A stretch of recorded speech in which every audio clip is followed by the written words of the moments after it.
So hello 12th physics के students, आज आपके लिए एक और धमाकेदार वीडियो में लेकर आया हूं जो कि होने वाला है आपके न्यूमेरिकल्स के ऊपर बेस। जी हां, आपको पता होगा कि कंटिन्यूअसली पिछले 3 दिन से आपके लिए हम वीडियोस रिकॉर्ड कर रहे हैं, चाहे मैं हूं चाहे हमारे संजीव सर है, और संजीव सर भी लगातार आपके लिए काम कर रहे हैं और मोस्ट इंपॉर्टेंट क्वेश्चंस बहुत सारे आपको दे चुके हैं। और मैंने एक वीडियो ऐसा बनाया है जिसमें मैंने निंजा टेक्निक की बात की है कि किस प्रकार ऐसा एवरेज स्टूडेंट, ऐसा बैक बेंचर स्टूडेंट जो अगर सिर्फ पास होना चाहता है या फिर ओवरऑल 100 में से 50 प्लस मार्क्स भी निकालना चाहता है, तो एक बेहतरीन स्ट्रैटेजी, एक टेक्निक मैंने बताया हुआ है कि कैसे आप उस चीज को कर सकते हो। तो जस्ट आज से लगभग 10 घंटे 12 घंटे पहले एक वीडियो अपलोड हुआ होगा हमारे इसी चैनल के वीडियो सेक्शन में, आप चेकआउट कर लेना। उसमें लिखा होगा कि स्ट्रैटेजी फॉर निंजा टेक्निक, ऐसा लिखा होगा, तो वो चेकआउट कर लेना। ठीक है, 30,000 से ज्यादा लोग ने अभी तक देख लिया है जब तक मैं ये वीडियो रिकॉर्ड कर रहा हूं।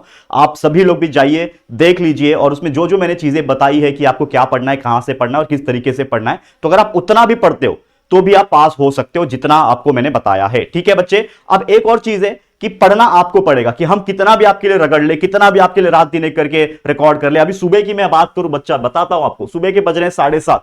ठीक है, 7:30 बजे ये वीडियो आपके लिए रिकॉर्ड हो रहा है बच्चा। सुबह के 7:30 बजे मैं आया हूं स्टूडियो में।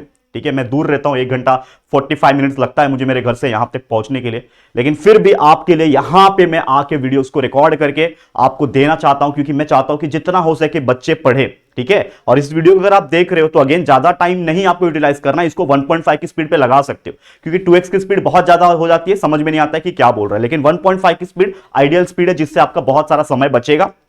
तो इस वीडियो को एंड तक देखना। क्या मिलने वाला है इस वीडियो में, तो हमारे 12वीं के फिजिक्स के बच्चे जो chapter number 13, chapter number 14, chapter number 15, chapter number 16 के जो भी इंपॉर्टेंट छोटे छोटे न्यूमेरिकल्स हो सकते हैं, जो आ सकते हैं एग्जाम में, या फिर उसके जैसे एग्जांपल्स एग्जाम में पूछे जा सकते हैं, कुछ प्रीवियस ईयर के, कुछ क्वेश्चन बैंक में से, कुछ हमारे हिसाब से, कुछ टेक्स्ट बुक के, ये सब मिला जुला के कुछ 10-12 कुछ न्यूमेरिकल्स हमने निकाला हुआ है इस चैप्टर में से। तो जरूर से चेकआउट कर लेना। मैं ये गारंटी तो नहीं बोल सकता, लेकिन मैं पूरी आशा रखता हूं कि ये जो एग्जांपल्स हमने प्रोवाइड किए ये आ सकते हैं, या फिर इसके जैसे सिमिलर टाइप के एग्जांपल घुमा फिरा के पूछे जा सकते हैं। तो प्लीज रेफर कर लेना और फटाफट से इसको याद कर लेना, यानी प्रैक्टिस कर लेना। रट्टा तो नहीं मारा जाता न्यूमेरिकल्स को, लेकिन प्रैक्टिस करके ले लेना, कुछ फॉर्मूलेस होते हैं उसको बाय हार्ट कर लेना। ठीक है, तो लेट्स गेट स्टार्टेड। बस आप इस वीडियो को एंड तक देखना, और इस वीडियो को जरूर से अच्छा लाइक करके अच्छा कॉमेंट कर देना, ताकि यार हमें भी एक मोटिवेशन रहे कि आपके लिए ऐसे ही रात दिन एक करके हम वीडियोस बना सके, लाइव ले सके। ठीक है बच्चे, तो चलो शुरुआत हम लोग करते हैं। तो सबसे पहले जैसे मैंने बताया कि आप लोग को टेलीग्राम पे हमारे जुड़ जाना है। हमारा JR कॉलेज नाम का भी टेलीग्राम ग्रुप है और JR ट्यूटोरियल्स नाम का भी टेलीग्राम ग्रुप है, जिसका लिंक डिस्क्रिप्शन में दिया हुआ है। आप जाइए हमारे टेलीग्राम ग्रुप को ज्वाइन कीजिए, क्योंकि वहां पे कुछ इंपॉर्टेंट PDF होता है, लास्ट मोमेंट में कुछ पता चला, या फिर कुछ वीडियोस ऐसे होते हैं जिसके लिंक शेयर करते हैं, रीशेयर करते हैं पुराने वीडियोस को, जो आपको हेल्प करेगा कहीं ना कहीं, तो वो आपको मिलते हैं। तो टेलीग्राम ग्रुप लिंक डिस्क्रिप्शन में जाके ज्वाइन जरूर से कर लेना। ठीक है, तो चलिए शुरुआत करते हैं। और इनमें जो क्वेश्चन होंगे वो मेनली 1 मार्क्स 2 मार्क्स के कैटेगरी वाले ही क्वेश्चन है, तो आप जरूर से एक बार चेकआउट कर लेना। तो चलिए शुरुआत करते हैं चैप्टर नंबर 13 से। ध्यान देना बच्चा। अब चैप्टर नंबर 13 की मैं बात करूं तो क्वेश्चन एक पूछा है, find the time required for a 50 hertz alternating current to change its value from 0 to RMS value. देखो बहुत इंपॉर्टेंट क्वेश्चन है। क्या बोल रहा है कि टाइम हमें फाइंड आउट करना है, किसके लिए? 50 hertz alternating current, AC current के लिए ऑब्वियसली, जिसकी वैल्यू चेंज हो रही है कहां से, 0 से लेके RMS वैल्यू तक। तो हम लोग को एक चीज दिया हुआ है कि फ्रीक्वेंसी 50 हर्ट्ज है। ठीक है, अब आपको एक चीज पता है कि I जो होता है that is equal to I0 upon √2 होता है। ठीक है ना, अगर हमको 0 से RMS में कन्वर्ट करना है तो ये चीज आपको पता होगा। तो I upon I0 is equal to क्या हो जाएगा? अगर आप देखो मैं I0 को इधर लेके आऊं तो I अपॉन I0 हो जाएगा, और ऊपर कुछ नहीं मतलब 1 हो जाएगा। तो I upon I0 is equal to 1/√2। हाँ, एक और चीज, ये मैंने खुद से सॉल्व किया हुआ है पहले। क्यों सॉल्व किया? क्योंकि मैं चाहता हूं, क्योंकि मैं यहां पे जब आपको सॉल्व कराऊंगा तो बहुत ज्यादा टाइम लग जाएगा वीडियो, एक न्यूमेरिकल को सॉल्व करने में 10-10 मिनट लगेंगे ऑब्वियसली। तो अगर मैं 12 न्यूमेरिकल कराऊंगा तो 2 घंटे का वीडियो बनेगा, लेकिन मैंने पहले ही मेहनत करके पहले ही रख लिया, सॉल्व करके रख लिया। जस्ट आपको मैं एक्सप्लेन कर रहा हूं फटाफट से, और आप इसको देख के नोटबुक में नोट डाउन कर सकते हो या फिर खुद भी प्रैक्टिस कर सकते हो, जिससे आपका काफी ज्यादा समय बचेगा। And that's why I am doing this. ठीक है, तो जरूर से अप्रिशिएट करना अगर आपको कैसा लग रहा है, क्या लग रहा है। ऑनेस्टली सजेशन दे सकते हो, कोई प्रॉब्लम नहीं है, बस अच्छे से बात करना। ठीक है दोस्तों, चलो तो I upon I0 is equal to 1 upon √2 हो गया। अब एक और चीज मैं बोल सकता हूं कि I is equal to I0 sine omega t होता है। ठीक है, I is equal to I0 sine omega t होता है। अब मैं क्या करूंगा, साइन ओमेगा टी को इधर रखा, I0 को नीचे भेजूंगा, तो I अपॉन I0 जिसका वैल्यू 1/√2 है ये हो गया। अब मैं एक चीज जानता हूं कि अगर मैं ओमेगा टी इधर रखा और साइन को उधर भेज दूंगा, तो omega t is equal to sine inverse of 1/√2, और साइन इनवर्स ऑफ 1/2 क्या होता है? 1/√2 साइन 45। साइन इनवर्स ऑफ 1/√2 क्या होता है 45 होता है, लेकिन हम रेडियन में लिखते हैं, इसके लिए हम लोग क्या लिखेंगे π/4, तो omega t is equal to π/4 radian हो जाएगा। ठीक है, अब ओमेगा टी का वैल्यू तो मिल गया, लेकिन आपको पता है ये ओमेगा का वैल्यू क्या होता है 2πf। ठीक है, तो ये ओमेगा के जगह पे मैं क्या लिख रहा हूं 2πf लिख रहा हूं, करेक्ट है, और ये टी तो पहले से ही है यहां पे, तो 2πft हो जाएगा इज इक्वल टू π/4 जो है रेडियन का वैल्यू। ठीक है, π/4 आ गया। अब हमें निकालना क्या है बच्चा, टाइम निकालना है ना, फाइंड द टाइम, तो टाइम के लिए टी इधर रखेंगे, बाकी 2πf को नीचे भेज देंगे, तो π/4 डिवाइड बाय 2πf हो जाएगा। तो यहां पे क्या हो जाएगा इस तरह से, यहां पे ऊपर जाएगा पाई गेट्स कैंसिल, क्या बचेगा ये 4 नीचे आएगा, मल्टीप्लाई की तो 8 हो जाएगा, और f तो 1/8f हो गया। f का वैल्यू हम जानते हैं क्वेश्चन में दिया हुआ है 50 हर्ट्ज, तो 1/8 इंटू f का वैल्यू 50 डाल दिया, मल्टीप्लाई किया, 1/400 क्या होता है, तो इसको आप ऐसे भी लिख सकते हो 2.5 इंटू 10⁻³ ठीक है ना, 1/400 इज नथिंग बट 2.4, मतलब समथिंग 0.0 ऐसा आएगा, तो आपने क्या कर दिया 2.5 के फॉर्म में लिख दिया इंटू 10⁻³, और टाइम का यूनिट होता है सेकंड। तो इस हिसाब से आपका ये पहला क्वेश्चन जो है वो सॉल्व हो गया। कितना ईजी था आप देख पा रहे हो खुद ही।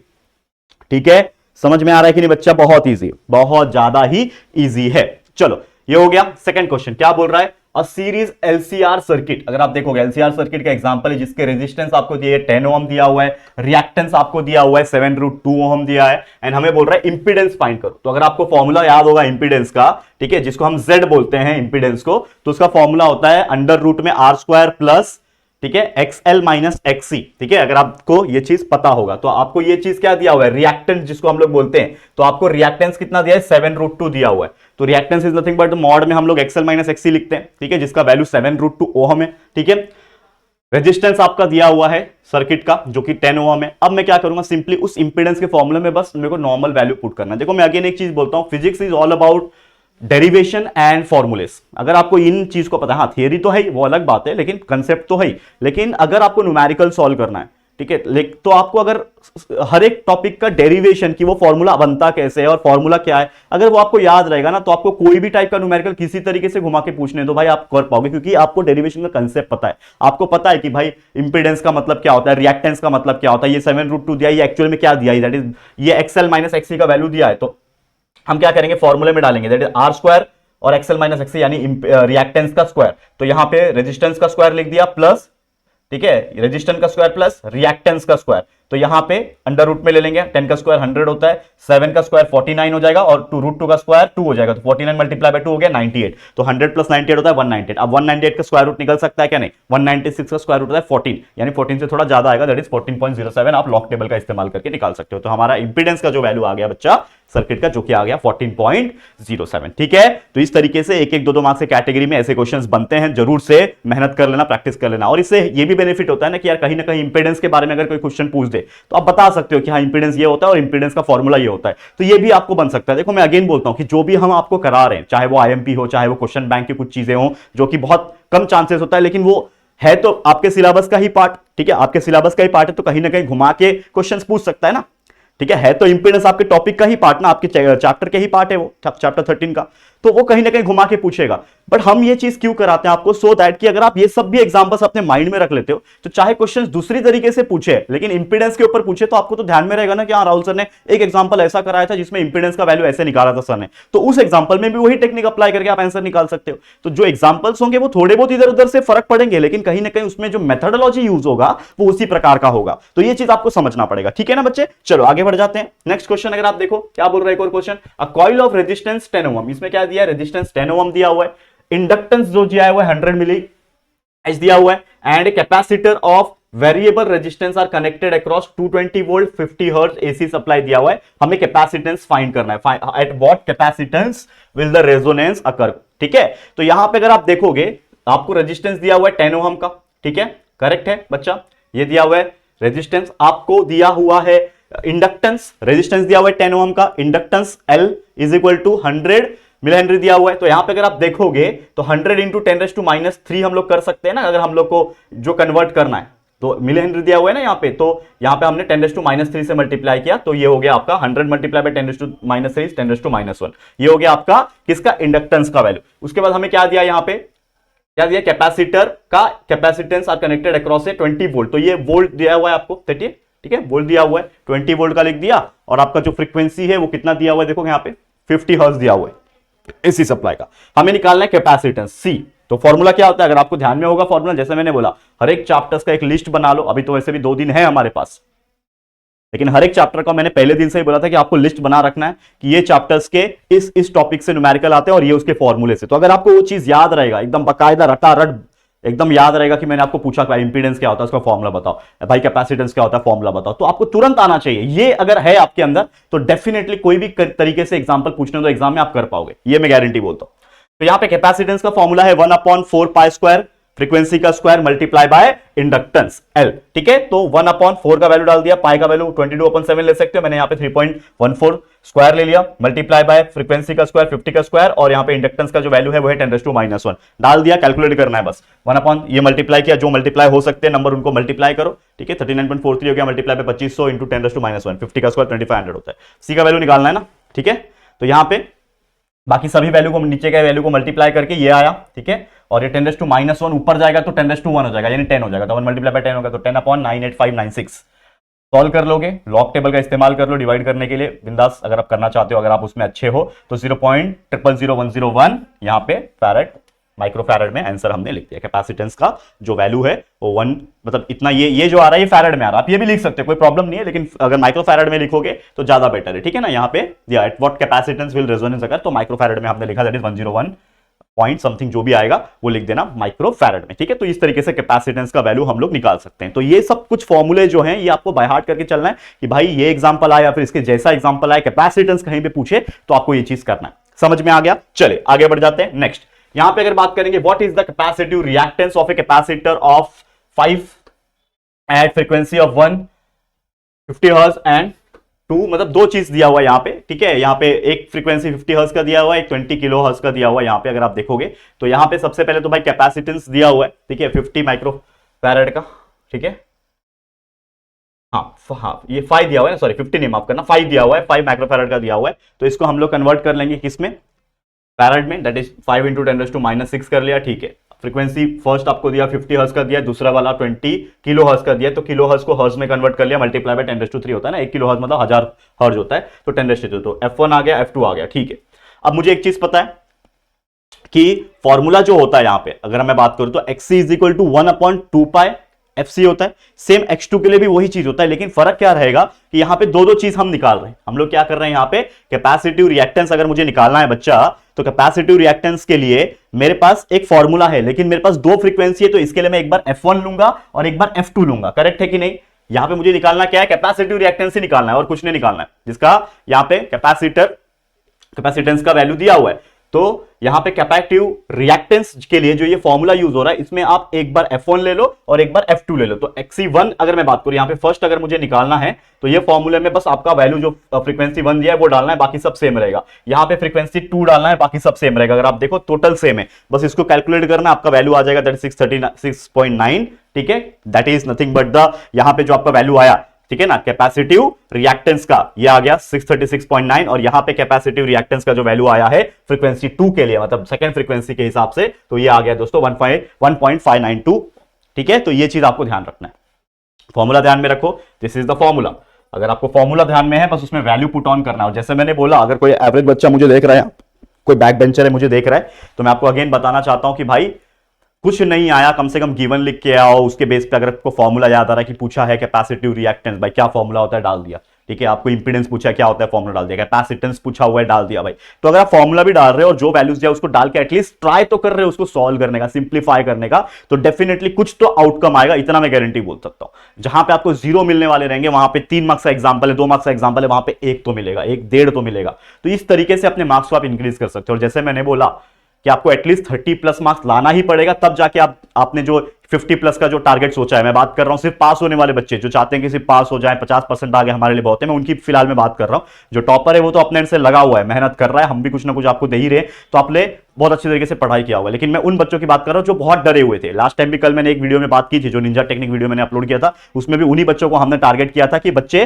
कि जो घबरा रहे हैं बिल्कुल, और कंटिन्यूस मैसेज आ रहा है यार मेरे इंस्टाग्राम प्रोफाइल के फोटो, जो मैं फोटो अपलोड करता हूं ना, वो फोटो के कमेंट सेक्शन में कमेंट आ रहा है कि सर कुछ तो कर दो यार, सर ये तो बता दो, वो तो बता दो। भाई देखो यार, भगवान तो हूं नहीं पहली बात, लेकिन एक नॉर्मल अजम्पशंस कर सकता हूं कि देखो ये चीजें हैं, इंपॉर्टेंट है, कर लो, ठीक है। आए नहीं आए वो अलग बात है, लेकिन हम अपने एंड से क्या कर सकते हैं, ठीक है, अपने एंड से एक टीचर पॉइंट ऑफ व्यू में क्या कर सकता हूं भाई, चीजें का कंसेप्ट बता सकता हूं आपके लिए। जितना आप लोग नहीं रगड़ रहे होंगे उतना मैं रगड़ रहा हूं यहाँ पे, लगातार लगा हुआ हूं पिछले 15 दिन से, आप देखोगे तो लगातार काम कर रहा हूं। इंग्लिश में इतना मेहनत किया आपके लिए, हिंदी में प्रिया मैम आई थी, ठीक है ना, कॉमर्स वाले लोग इतना हमारे गौरव सर है, बाकी सूरज सर रगड़ रहे हैं, हम आपके लिए इतना रगड़ रहे हैं। तो ये चीज आप समझ पा रहे हो, अगर आप जेन्युइन बच्चे हो जो शायद देखते हो यहाँ पे कि how much of hard work is going in on this channel JR college, तो आप ये चीज समझ के लोगे, ठीक है ना। एग्जाम्स तो वैसे भी आपके 10-15 दिन के अंदर अभी खत्म हो जाएंगे और शायद आप लोग हमें भूल भी जाओगे, ठीक है ना, पास आउट हो जाओगे, ग्रेजुएशन में चले जाओगे, सब कुछ हो जाएगा।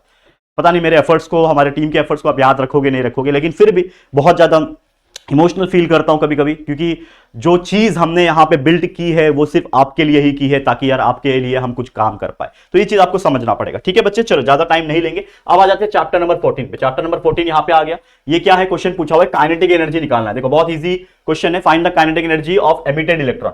एमिटेड इलेक्ट्रॉन का क्या निकालना है, काइनेटिक एनर्जी निकालना है। If in A photo electric effect energy of incident photon is 4 electron volt and work function is 2.4 electron volt, आपको निकालना है क्या, काइनेटिक एनर्जी।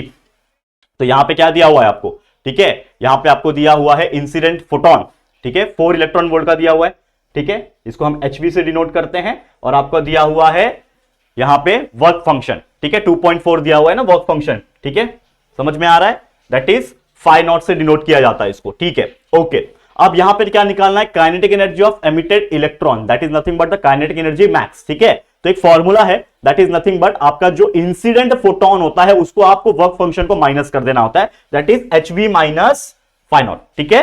तो इसमें HV का वैल्यू आपको पता ही है, दैट इज आपका इंसिडेंट फोटोन का वैल्यू आपको पता ही है, दैट इज 4 इलेक्ट्रॉन वोल्ट है, और आपका जो फाइ नॉट का वैल्यू है उसका वैल्यू क्या है 2.4, तो 4 माइनस 2.4 हो जाएगा 1.6 इलेक्ट्रॉन वोल्ट। तो आपका काइनेटिक एनर्जी जो आपको पूछा था एमिटेड इलेक्ट्रॉन का वो है 1.6 इलेक्ट्रॉन वोल्ट। तो आपको ये चीज ध्यान में रखना है, ठीक है बच्चा, क्लियर है, ओके, बहुत अच्छी तरीके से समझ में आ रहा है।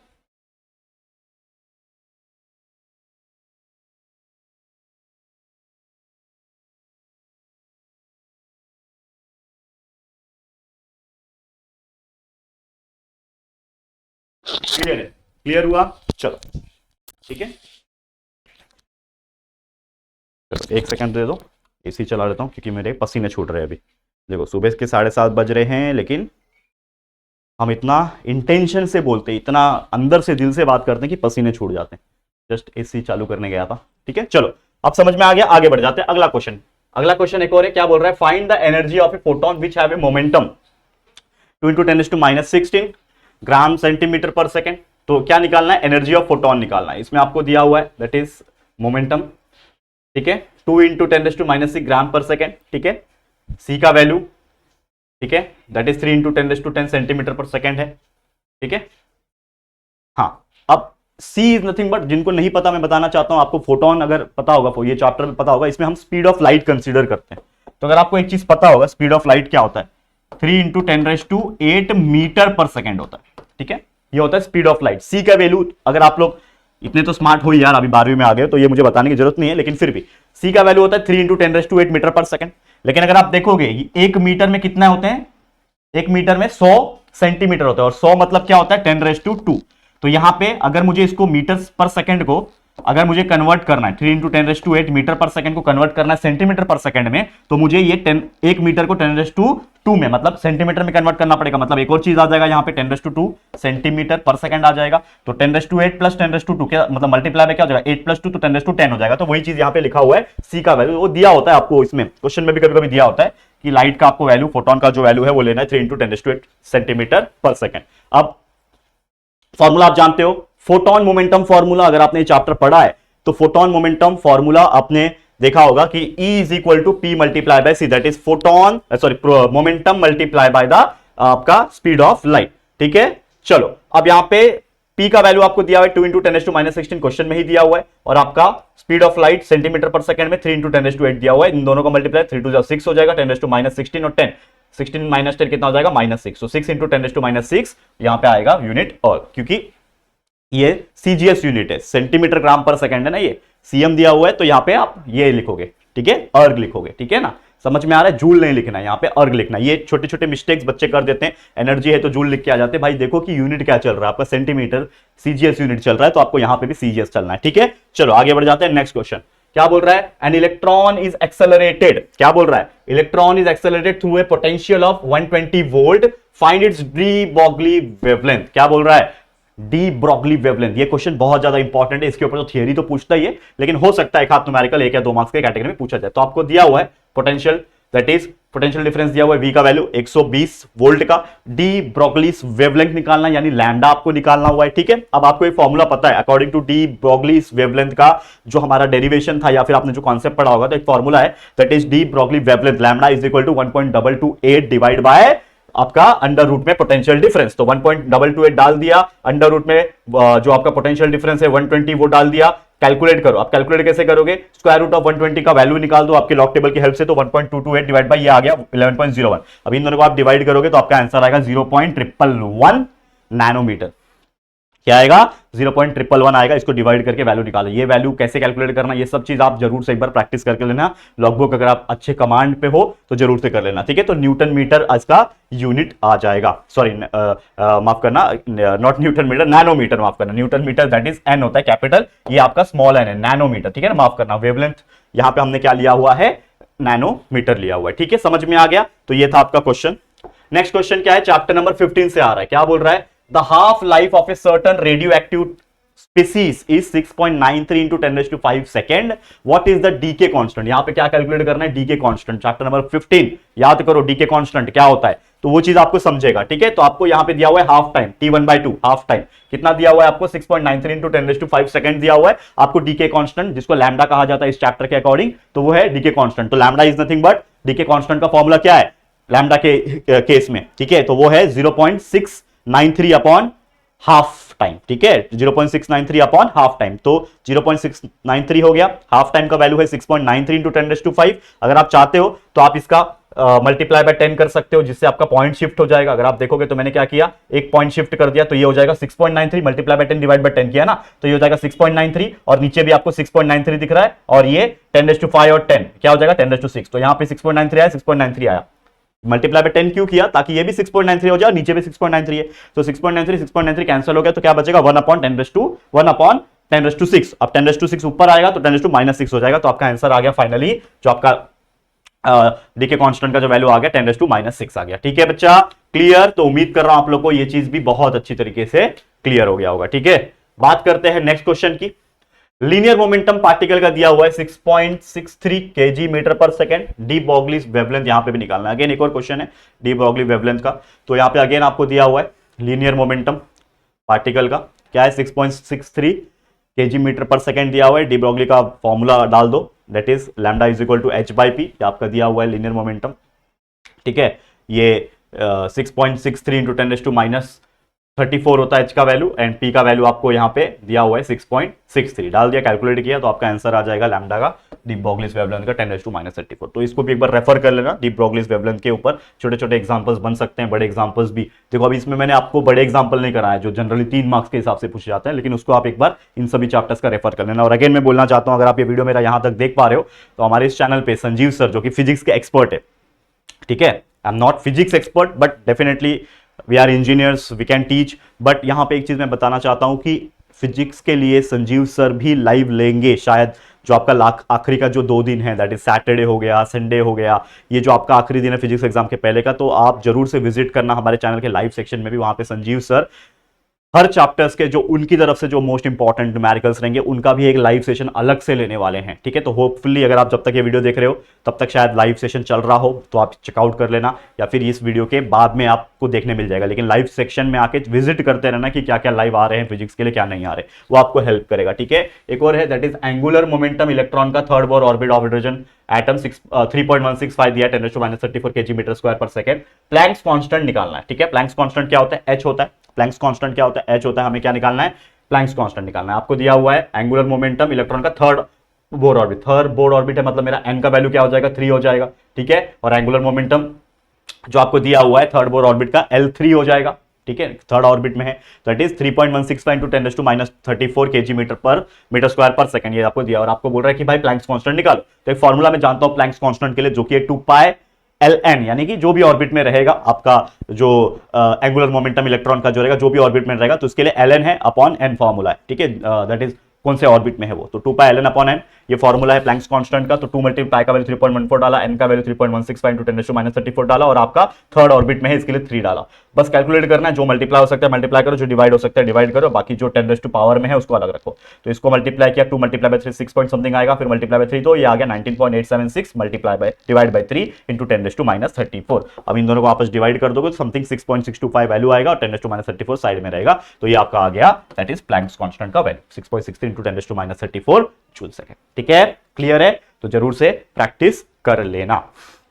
चलो आखिरी के कुछ एग्जांपल चैप्टर नंबर 16 से, इसको भी देख लो। Chapter number 16 semiconductor. वैसे तो बहुत रेयर चांस होते हैं सेमीकंडक्टर में से न्यूमेरिकल पूछने के, लेकिन दो न्यूमेरिकल जो छोटे कैटेगरी में से 1-2 मार्क्स के कैटेगरी में पूछे जा सकते हैं वो मैं आपको करा रहा हूं, ध्यान से सुन लेना। ठीक है, चलो आखिरी के 2 न्यूमेरिकल है, फिर खत्म हो जाएगा ये लेक्चर। क्या बोल रहा है कि फॉर अ ट्रांजिस्टर आईसी का वैल्यू आपको दिया हुआ है, ठीक है ना, दैट इज कैपेसिटिव करंट दिया हुआ है, आईबी का वैल्यू दिया हुआ है 0.5 मिली एम्पियर। ठीक है, ये आपको दिया हुआ है। आपको बोल रहा है भाई करंट एम्प्लीफिकेशन फैक्टर निकालना। ये बहुत इजी क्वेश्चन है। करंट एम्प्लीफिकेशन फैक्टर क्या होता है? That is nothing but the beta. तो क्या होता है? That is IC upon IB. ये फॉर्मूला अगर आप जानते हो बहुत अच्छी बात है। ठीक है, तो आईसी का वैल्यू दिया है 15 मिली एम्पियर, आईबी का वैल्यू दिया है 0.5 मिली एम्पियर। फॉर्मूला क्या है करंट एम्प्लीफिकेशन फैक्टर का? IC upon IB, that is nothing but IC का वैल्यू 15 अपॉन आईबी 0.5 डिवाइड कर लिया, आ गया 30 आंसर। ठीक है, तो that is nothing but your colour current amplification factor. इसका कोई यूनिट नहीं होता, याद रखना। तो आ गया ये आंसर, बहुत इजी था। कितना इजी था आप देखो। तो हो सकता है ना 1 या 2 मार्क्स के कैटेगरी में पूछ सकता है। और अगर आपको ये करंट एम्प्लीफिकेशन के फैक्टर के ऊपर क्वेश्चंस भी आते हैं तो आप डेफिनेशन लिख सकते हो कि क्या होता है करंट एम्प्लीफिकेशन फैक्टर, ये उसका रेशियो लिख सकते हो और उसको डिफाइन भी कर सकते हो। तो कहीं ना कहीं जो पढ़ा हुआ चीज होता है, चाहे वो न्यूमेरिकल में पढ़ा, चाहे आपने थ्योरेटिकल चीज में पढ़ा, चाहे डेरिवेशन में, वो हर जगह काम आएगा। ऐसा नहीं है कि रट्टा मार लिया है बस और यही क्वेश्चन आएगा तो यही आंसर लिखूंगा, अदरवाइज मैं कुछ नहीं करूंगा। भाई दिमाग लगाओ, दिमाग से काम लो यार। जब हम 12th में थे ऐसा अनप्रिडिक्टेबल पेपर आया था कि भाई बड़े बड़े जो 30 मार्क खान लोग थे ना, टीचर्स की मैं बात कर रहा हूं, क्योंकि उस टाइम पे यूट्यूब वगैरह से तो लोग पढ़ते नहीं थे, यूट्यूब था लेकिन एडुकेशन में नहीं था। तो हमारे टाइम पे ना सब बड़े बड़े बहुत बड़े बड़े क्लासेस होते थे। तो मैं एक छोटे से क्लास में जाके पढ़ता था, 12वीं का मैंने ट्यूशन लगाया हुआ था। तो उस क्लास के ओनर ने पता नहीं कहां से, मुंबई से ना, बहुत बड़े क्लासेस का नाम नहीं लूंगा, बड़े क्लासेस से ना हमें ना बहुत ज्यादा एक क्वेश्चन बैंक मंगा के दिया था। बोला कि सिर्फ यही कर लेना, 20 न्यूमेरिकल्स हमें दिए थे, 20 न्यूमेरिकल्स को बोले रट्टा मार लो। उन्होंने बोला, क्लासेस वाले ने बोला रट्टा मार लो। और भाई लिटरली हमने सबने रट्टा मारा था। लेकिन आपका भाई यानी आपके राहुल सर बहुत स्मार्ट भी थे उस टाइम पे, क्योंकि यार मेरे पास ना एक छोटा सा व्हाइट बोर्ड था जिसकी जर्नी की शुरुआत मैंने हमारे मेन चैनल JR ट्यूटोरियल्स की थी। वो छोटा सा व्हाइट बोर्ड तब से है मेरे पास। वो छोटे व्हाइट बोर्ड पे मैं प्रैक्टिस करता था। तो जब मैं प्रैक्टिस करता था तो दिमाग तो काम करेगा ना, क्योंकि जो भी बच्चा प्रैक्टिस कर रहा है उसका दिमाग तो काम कर रहा है, क्योंकि वो खुद से कर रहा है प्रैक्टिस। तो जब वो प्रैक्टिस कर रहा है तो उसको समझ में आ जाएगा ना कि ये अच्छा, ये एम्प्लीफिकेशन फैक्टर ये होता है क्या, अच्छा इसके अंदर फॉर्मूला आईसी अपॉन आईबी होता है क्या, अच्छा ये आईसी क्या होता है, आईबी क्या होता है, ये चीज खुद वो समझ में आएगा। तो मेरे टाइम पे क्या हो गया कि बहुत जब अनप्रिडिक्टेबल फिजिक्स का पेपर आया, क्लासरूम में जो 30 बच्चे बैठते हैं पेपर लिखने के लिए, अलग अलग स्कूल से आते हैं, ऐसे होते हैं ना भाई, उसमें से कम 6 से 7 बच्चे लिटरली रो रहे थे कि ऐसा पेपर आया कि यार मैं तो फेल हो जाऊंगा, मैं तो फेल हो जाऊंगा। लेकिन मैं हार नहीं मान रहा था। मैं क्या कर रहा था, जो भी जहां जहां से मैंने इंफॉर्मेशन गैदर किया था वो कहीं ना कहीं उसमें अप्लाई कर रहा था। अच्छा ये कहीं दिख रहा है एम्प्लीफिकेशन फैक्टर, तो मैंने पढ़ा था यार, न्यूमेरिकल में एम्प्लीफिकेशन फैक्टर पढ़ा था, वो उठा के उधर लिख दिया। कुछ डेरिवेशन पढ़ा था, वो उठा के थ्योरेटिकल चीज में घुसा दिया। तो इस तरीके से ही आपका ज्ञान जो आपने कहीं ना कहीं से जो पढ़ा है वो सब आपको बस लिखने आना चाहिए। अगर आपने लिख लिया तो बहुत अच्छी तरीके से आप कर पाओगे। और उसी के रिगार्डिंग मेरे बहुत अच्छे मार्क्स बने थे। मेरे उस टाइम पे 68-69 मार्क्स बने थे आउट ऑफ 100, जो कि उस आपको ऐसा सुनने में लगा ऐसा क्या 68 मार्क्स निकाले, भाई उस टाइम पे 67% लाके मैं फर्स्ट रैंक करता। सोचो, ये इमेजिन करो यार, बहुत बड़ा चीज बता रहा हूं मैं, ऐसा नहीं है। पूरे क्लास का टॉपर था मैं, मेरे डिवीजन का टॉपर था। मेरे जो ट्यूशन में जाता था ना, जिन्होंने बाहर से मंगा के दिया था IMP, उस क्लास का टॉपर था, उस ट्यूशन का टॉपर था, जिसमें 3 अलग अलग कॉलेजेस के बच्चे पढ़ने आते थे, 180 बच्चे थे। ठीक है, तो इमेजिन करो कितना टफनेस लेवल आया था। केमिस्ट्री का भी उसी प्रकार आया था। लेकिन मैं आपको डिमोटिवेट नहीं कर रहा बच्चा, again we are still trying to do hard work for you. बस मैं आपको यहां पे कुछ चीजें प्रोवाइड कर रहा हूं जो शायद आपको हेल्प करेगा। लेकिन पढ़ना तो आपको अपने एंड से डेफिनेटली पड़ेगा, मेहनत तो आपको करनी पड़ेगी, चाहे रात हो चाहे दिन हो, क्योंकि यही एक लम्हा है कि आप 10 दिन मेहनत कर लो तो शायद कुछ आउटकम आ जाए। तो ये चीज आपको ध्यान में रखना है। ठीक है, चलो एक आखिरी न्यूमेरिकल, ये भी बहुत ज्यादा इंपॉर्टेंट है, ध्यान में रखना। क्या बोल रहा है कि in a common base connection है जिसमें एमिटर करंट का वैल्यू दिया है 6.28 milli ampere and the collector current का वैल्यू दिया हुआ है, ठीक है, 6.2 मिली एम्पियर। ठीक है, determine the common base DC current gain. Common base DC current gain आपने पढ़ा होगा। तो common base DC current gain के हिसाब से फॉर्मूला जो बनता है हमारा, वो होता है हमारा that is collector current upon the emitter current. ठीक है, फॉर्मूला याद रखना। अगर आपको फॉर्मूला याद है, बाकी सब चीज आपके लिए इजी हो जाएगा, कंसेप्ट पता है तो। ठीक है, तो एमिटर करंट जिसको आई बोलते हैं वो दिया 6.28 मिली एम्पियर। आपका एमिटर करंट, कलेक्टर करंट आपको दिया IC 20 आपको दिया हुआ है। ये दो चीज आपको दिया हुआ है, बस आपको डालना है कि that is common base DC current gain जो है इसका फॉर्मूला डालना है और उसमें वैल्यू डालना है। आईसी का वैल्यू डाला, आई का वैल्यू डाला, कैलकुलेट किया, सॉल्व किया, 0.987 आ गया। That is nothing but your common base DC current gain. तो इस तरीके से ऐसे क्वेश्चंस अगर आएंगे तो आप सॉल्व कर सकते हो। ठीक है, तो बस यही था दोस्तों मेरी तरफ से। लगभग अगर आप देखोगे कितना 13 नहीं, पहला स्लाइड तो वो था, 12 न्यूमेरिकल्स, लगभग 12 टाइप के न्यूमेरिकल्स हमने कराए हैं इन पर्टिकुलर चैप्टर्स में से, 13, 14, 15, 16 में से।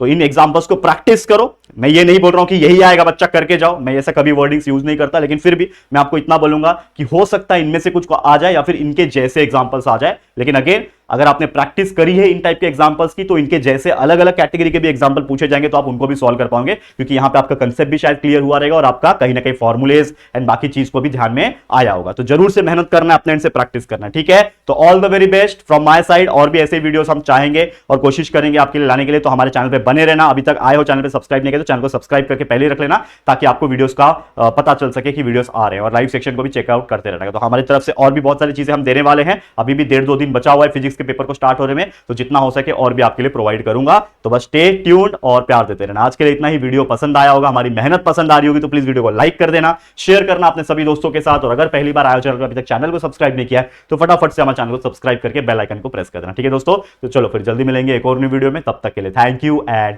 Good bye.